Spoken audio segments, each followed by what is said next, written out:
កំពុងតែបានទឹកនៅ Pop Street បងក៏ក្រឡេកឃើញអូនស្លៀងខោខ្លីអាវពណ៌ប្រផេះអូនកាន់កាំភ្លើងបៃតងអូនបានបងអូនសោតបងអូនស្អាតម្ល៉េះ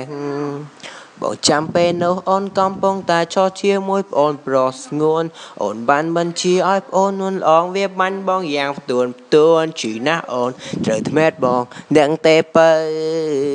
ស្រាប់តែពេលនោះបងស្ដាយខ្លាំងណាស់កំភ្លើងកាន់ចាំងបងអត់ទឹកហើយបាញ់ចិនស្បាយហេងសយមិនដល់អូនផង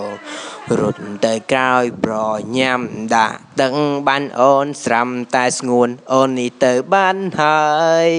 អោស្ដាយណាស់លោកអើយមិនបានសួរនាំឈ្មោះផងតែបើខ្ញុំសំណាង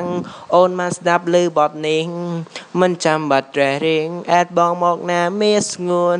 ព្រោះបងនឹកអូនមកចង់ជួបស្ងួនទោះជាមិនស្គាល់ស្ងួនក៏សុំនឹកផងបានទេបើបារមី Pop Street ជួយខ្ញុំផងជួយនាំសារនេះទៅអូននាំទៅអូនបានទេ Pop Street ល្អជាងគេ Pop Street ឲ្យខ្ញុំជួបស្នេហ៍សង្ឃឹមថាបានជួបមាងមេនៅថ្ងៃណាមួយ I miss Pop Street